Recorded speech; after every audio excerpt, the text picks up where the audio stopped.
Hello, you're most welcome to Ogtv News. I am Mojisola Sholaja. Tonight, INEC declares Prince Dapo Abiodun of APC as Governor-elect of Ogun State. Governor Ibikola Amosun restates commitment to work till last day in office. Ethiopian Airlines flight recorders recovered from crash site. You will never do anything in this world without courage. It is the greatest quality of the mind, next to honor. Let's now bring you the details. Members of Ogun State Executive Council have succeeded in writing their names in gold in the annals of history of the state by the virtues of their contributions to the job of rebuilding the state, even as the administration prepares to work till the last day in office. Ogun State Governor Senator Ibikola Amosun made this assertion while commending the cabinet members during the first Executive Council meeting after the governorship and state houses of assembly elections. Matthew Shomi reports.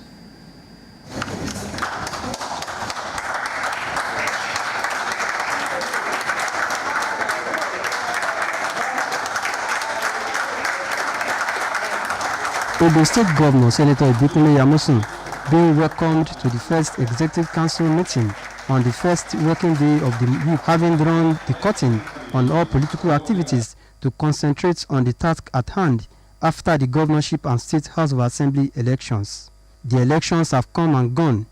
The government is back to work, and the meeting was used to appreciate the cabinet members for the work done so far and prepare them for the task ahead. So we should we are not going to drop the ball, we are not going to slow down. We are going to press high on the top. I have said that in 2.5 months, let it look as if 2 years is the course of what we are going to do. So everybody prepare yourself. I have said that you should fasten your belt because we are going to be going down to see how we can put what I call a befitting conclusion. Governor Amosun said his promise to work till the last day in office remains his bond. He stated that all the projects slated for commissioning by President Buhari during his visit to the state will be made ready. We will run around to make sure that all of these are completed. For example, we are going to get to the judicial complex. We want to make sure that those are all the projects that the President is going to commission. Our hospital, the same thing. We are going to see our financial side here to see the possibility of what we can do to complete it. Those are the kind of things that we are going to do. We are going to go to the city center, the bit that is of government there, at least we must complete our own. And we are going to lead with those that are doing the more that they should do this as it comes, so that at least we will have something to commission before the end of this administration.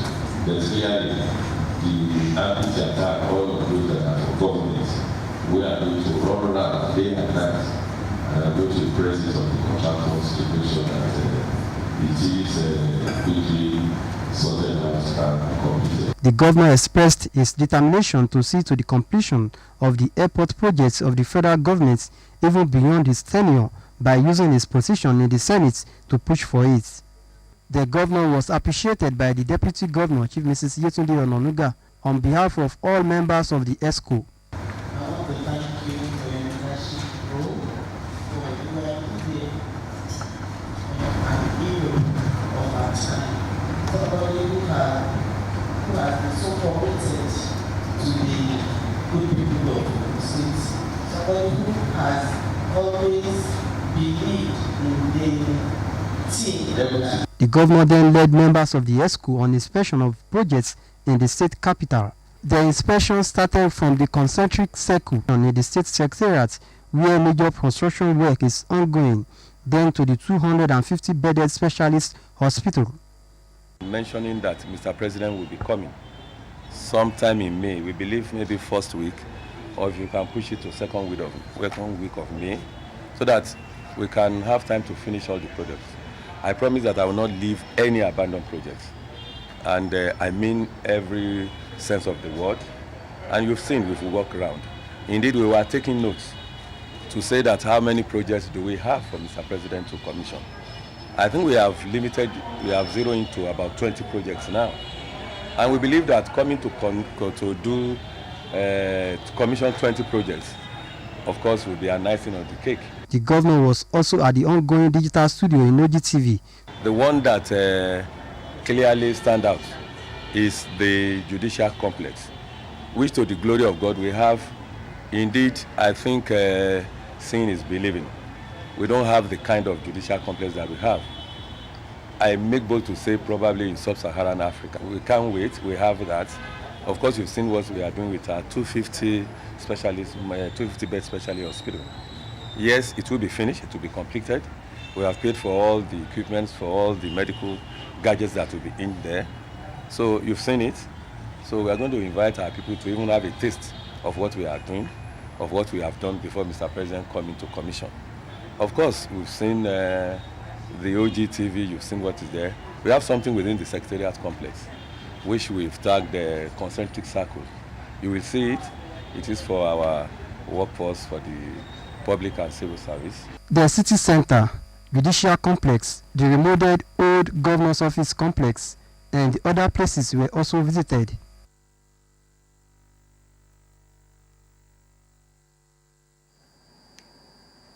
The Ogun State gubernatorial candidate of the All Progressives Congress APC, Prince Dapo Abiodun, has been declared winner in the 2019 gubernatorial elections, having scored the total highest vote of 241,670 and declared governor-elect in the state. The Independent National Electoral Commission, INEC, the governorship returning officer, Professor Abel Idowu Olayinka, made the declaration at the INEC State Headquarters Collation Center, Magbon, Abeokuta. Kunle Ibikulo's report is presented in this package. The process of announcement of gubernatorial results in Ogun State for 2019 general elections started on Sunday, 10th of March 2019. At exactly 10 a.m. after waiting for 19 hours at the headquarters of the Independent National Electoral Commission, Magbon, Abeokuta. The rigorous exercise, which was witnessed by party agents in the state, the security operatives, stakeholders, as well as Fourth Estate of the realm, saw the gubernatorial candidate of All Progressives Congress APC, Prince Dapo Abiodun, emerging as the winner. ADC 110,422. Oladimeji Bankole ADP 9,666. Adedapo Abiodun of APC 241,670. Akilade Adekunle of Kabiru of the APM 222,153. Proji Kashamu PDP 70,290. Then the declaration that Adedapo Abiodun of All Progressive Congress, having satisfied the requirements of the law and scored the highest number of votes, is hereby declared the winner and is returned elected. Today, 11th day of March, 2019. Earlier in his speech, the resident electoral commissioner, Professor Abdulgani Raji, commends the electorate and the political parties for the peaceful conduct of the elections.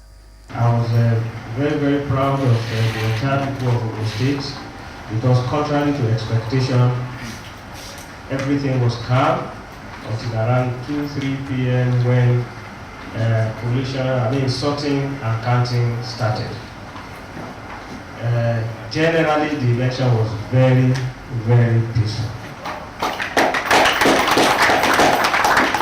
Myself and my team intended to cover not less than 16 local governments yesterday, but we were overwhelmed by the peaceful nature of the election to the extent that we were almost stopping at every polling unit.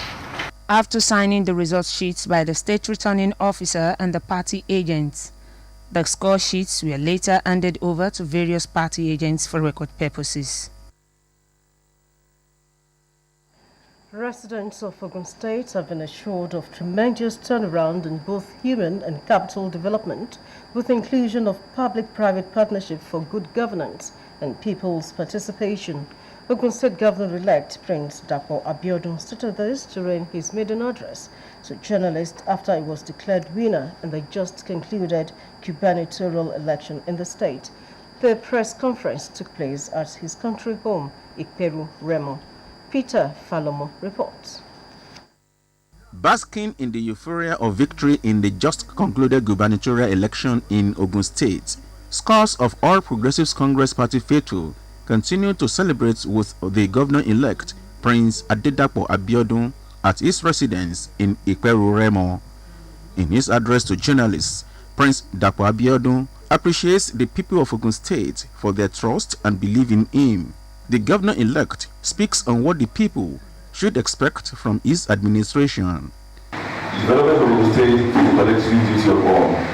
With the love of Ogun in our hearts, we all have something to offer. Our government is more than willing to take the benefits of shared knowledge and experience. Our government, your government, shall give Ogun State a focused and qualitative governance that is responsive, open, and accountable to the people. For rapid industrialization and infrastructural development, we will proactively create and promote the enabling environment for a public-private sector partnership, which is fundamental to the creation of an enduring economic development and the individual prosperity of our people. We shall also focus on the development of agriculture and rural roads in order to increase the output of food and cash crops, create wealth for the farmers, and ease the movement of farm produce to the markets within and outside the state while generating revenue. On the local government administration, Prince Dapo Abiodun says the third tier of government in the state will be given opportunity to operate in line with the constitution that set it up. The local government administration is the closest to the people, and we will return very much to this third tier of government in Ogun State and create a beneficial synergy that will quicken the pace of development in our local government areas. While appreciating royal fathers, leaders of APC from the national to the state level, as well as supporters of the party, the governor-elect said his administration will leave no stone unturned in fulfilling all his electioneering promises. Peter Falomo, Ogtv News. Honorable Yusuf Sharif of All Progressives Congress, having satisfied the requirement of law and polled the highest number of votes of 17,135 against APM candidates who polled 14,670, emerged winner of the House of Assembly representing Adodo Ota 1 constituency. The Independent National Electoral Commission returning officer, Professor Jimo Olanite, made the declaration at Igomode Collation Center, Ota. Yusuf Sharif of APC, having satisfied the requirements of the electoral law and having scored the highest number of votes, is hereby declared winner of this election and returned elected on this day, on this 10th day of March 2019. Honorable Musa Lamidi of Allied People's Movement, who polled 9,968, emerged the winner of Adodo 2 constituency. Record, I declare that Lamidi Musafiu Olatunji of APM, having satisfied the requirement of the law and scored the highest number of votes, is hereby declared as the winner and is returned elected. Thank you. Honorable Yusuf Sharif and Honorable Musa Lamidi appreciate the people for their support and promise to give back the dividends of democracy to the people. Said, and I promise that this is going to be a beginning to be a beginning to a good representation to our people in other state constituency. Yeah, I've done it before. I was a former local government chairman. I did wonderfully well then, and people believe in me. I am still going to perform creditably well with this victory. Residents of Ogun State have advised the incoming administration on the need to ensure that all ongoing projects embarked upon by the present government are completed. This was the view of some Nigerians who spoke with our reporter Idu Fabaju on their expectations from the governor-elect. Democracy is the government of the people, by the people, and for the people. And with the emergence of Prince Dakpo Abiodun as governor-elect in Ogun State, the people's expectations are high. If it can continue, because that's what we really want, and that's what most people want. If we can continue all the uncompleted projects and things that he knows, because the Governor Ebukola also really tried in development of the Ogun State. So if he can do more than what he has done, we really appreciate him. Though the present governor tried, and we are expecting from the area where I come now, for the past 1 month, no electricity. If they can improve in those two areas, the water supply and electricity supply, people will be happy. And this coming governor must be able to carry out our expectation. And I pray that God will help him and Ogun State will improve better. They speak on the projects, programs, and policies expected from the incoming administration. A lot of expectation. At least it's a good day, because God is the one who makes king. He has decided to give us another governor. So our expectation is that he should promote love, peace, unity, and progress to our dear state. And there is nothing like partial. She shouldn't be partial. We want this incoming governor to be fair to both the Muslim and the Christians, and to make things work in our dear state, Ogun State. That's our expectation. They called on all residents of the state to support the incoming government towards taking the state to greater heights. Ido Fabajo, Ogtv News. Still to come in the news. Code of Conduct Tribunal resumes trial of suspended Chief Justice of Nigeria, Walter Onnoghen. More news and reports after the break.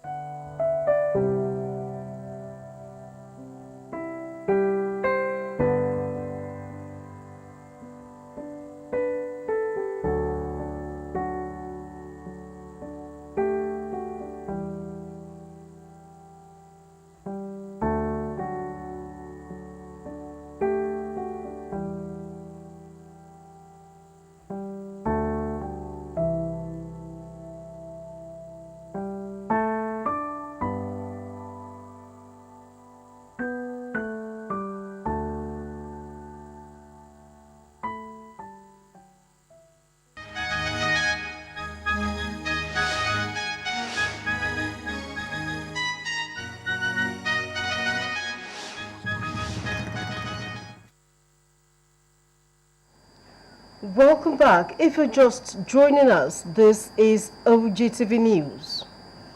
The Independent National Electoral Commission, INEC, has declared the Benue State governorship election inconclusive. INEC said its decision was based on statistics. It gave that 121,011 electorates were either not able to vote or election did not hold in the areas.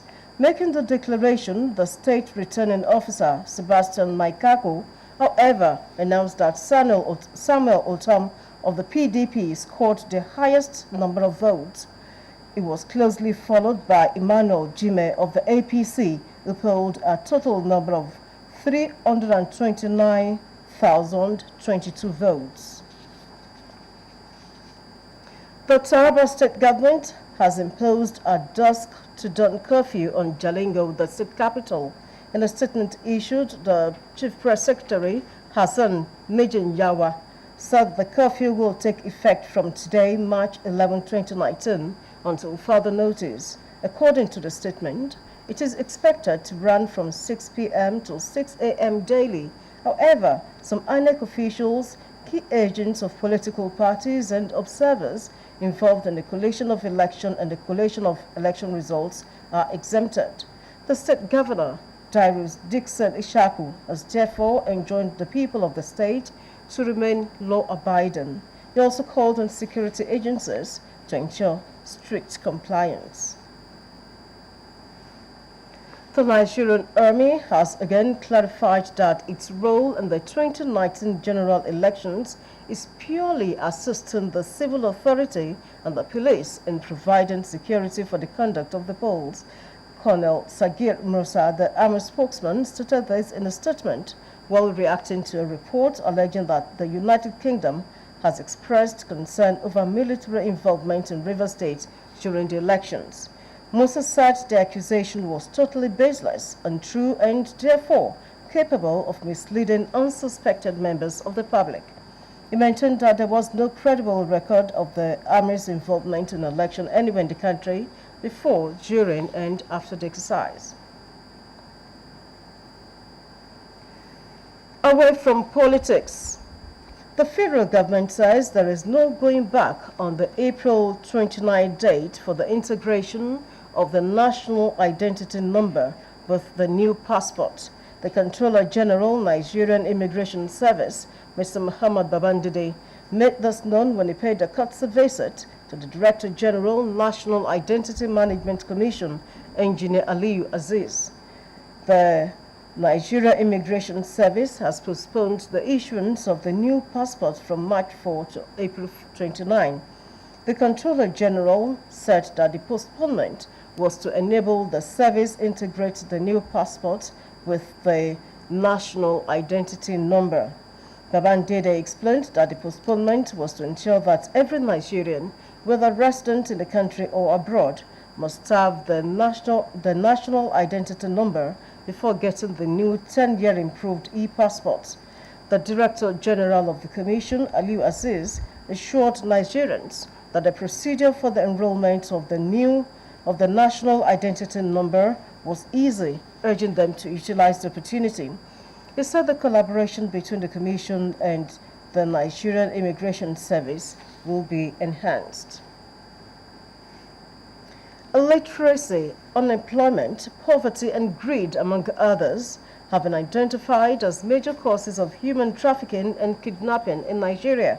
Some Nigerians who spoke with Ogtv News called for proper immigration policy and education of all the citizenry on the danger and punishment involved when found in this act of social vices. Elizabeth Eso has more. Nigeria is seen as one of the source, transit, and destination countries for women and children subjected to trafficking, forced labor, and prostitution. Trafficked Nigerian women and children are recruited from rural areas within the country's borders for involuntary domestic servitude and sexual exploitations, while boys engaged in forced labor, domestic servitude, mining, and begging. Most of the people who move irregularly become victims of trafficking. You know, you don't have papers, you don't have a destination, that kind of person becomes a prey, and it's easy to get them trafficked. I think what we need to do most especially is orientation. We need dissemination of information, getting information across to our people, and opening up their inner hearts and letting them know that human trafficking is not ideal for anybody. As human trafficking is one of the increase, kidnapping is also gaining its ground, as reports of children not only being abducted, parents and relatives of personalities in the country are being held captive for gainful ransom. I always believe that community participation is recorded for a huge success in many of these things. So we ourselves as citizens of this country, as community people, must begin to watch out for our neighbors. We must come back to the points, the African setting, where the safety of everybody is everybody's business. Should Nigerians and the authorities fold their arms and watch these social vices eat deep into the country's fabric? I believe the punishment required for kidnapping offences is life imprisonment. And looking at the law that was just passed recently by Ogun State, land grabbing, kidnapping, and what have you, I think the punishment prescribed for such offences, but once there are weapons used, not necessarily to be gun or what have you, once it is even cutlass or what have you, it's a life imprisonment. So what is left to be done today? Where I say the lapses today is in terms of enforcement. Government must do a lot more to enforce these existing laws that have been put in place against trafficking and kidnapping. All ends must be on deck to ensure that Nigerians are delivered from the ends of social evil perpetrators in the society. Elizabeth Esson, Ogtv News. Thank you, Elizabeth. Now, violence is the use of intense force, often with the use of weapons to coerce, threaten, or fatally harm others in order to get them to surrender their property or lives. Violence may not involve the use of physical weapons, but may still inflict harm in some other ways, according to Nigerians who spoke with Ogtv News in Abeokuta. Details of Kolawole Osho's report is presented in this package. Violence is a universal phenomenon which is not unique to only Nigeria. However, there are many peculiarities about violence in the country. The principal factor that has really been leading to violence among the youth in Nigeria is the rate of unemployment. And it makes them to be idle, and it gives them room for people that want to rob. And number two, we find out that there's decrease in moral values. Parents are no more passing moral values to their children, and that has been a major challenge, because when the parental role is being left, they now become a kind of raw materials for thuggery, for robbery, for violence, and they are idle. Violence among Nigerian youths is a very big topic that every time we need to examine it. Now, when we talk about violence, violence is a sudden that is being caused by disagreement or drift between two people.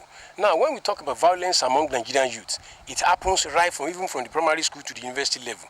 Even people outside, people in working class, there's violence everywhere. There are types of violence that are prevalent in Nigeria. The most common and easily recognizable one is physical violence, which involves the use of physical force, including the use of weapons.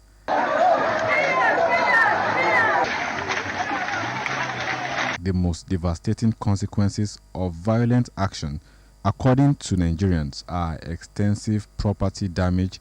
Apart from this, millions of Nigerians have also been displaced from their places of residence. Generally, it has led to what we call loss of manpower, because we find out that the youths are supposed to be generating ideas for business ideas, but we find out that they are now channeling that energy towards violence.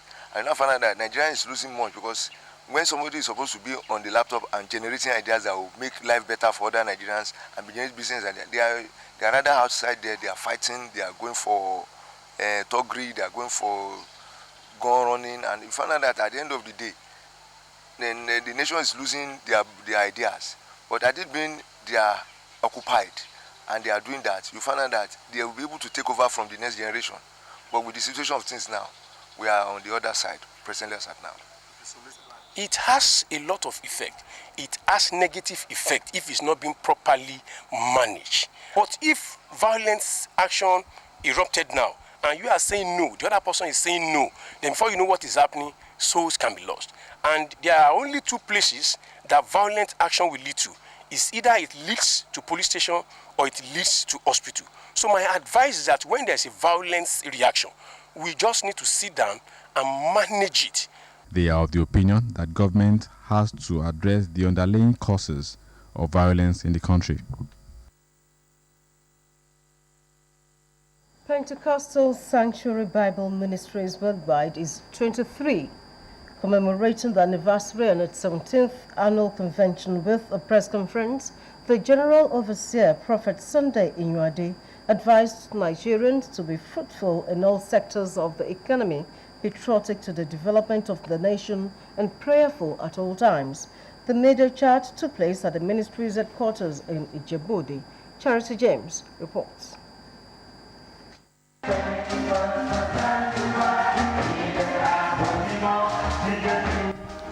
The vision to evangelize and win souls for Christ was given to Prophet Sunday Oludare Inyuade some 23 years ago with a mission to propagate the gospel of Christ and ensure there are spiritual development in the country. Celebrating the 23rd anniversary of the creation of the ministry, Pentecostal Sanctuary Bible Ministries Worldwide at its headquarters in Ijebu-Ode with a press conference, the General Overseer mentions that God has been faithful. Over the last 23 years, God has been making people the center of refuge for all the Christians. It's not full of gratitude to become all glory, and adoration to God. Another activity brought forward was the occasion of the Church's 17th annual convention, which will run from the 24th to 31st of March 2019, themed Be Fruitful and Multiply. To spread and enjoy those policies to women, our attitude must change. We must increase in holiness, fruitfulness, and in all good things. No ignorance of our life of belonging and authority. On national issues of security, politics, economy, as well as harmonious relationship among Nigerians, Prophet Inyuade enjoins all Nigerians to always be prayerful. Nigerians must pray fervently for the country and leaders. I advise all Nigerians to be more patriotic and to always pray for Nigeria. We must stop speaking negative word, but not to always speak positive word to and about Nigeria and believe that it shall be well with our country and our leaders. Pentecostal Sanctuary Bible Ministry Worldwide has about 19 branches across Nigeria and 2 in the United Kingdom. The 17th annual convention will climax on the 31st of March with a Thanksgiving and ordination service at the church campground. Charity James, Ogtv News.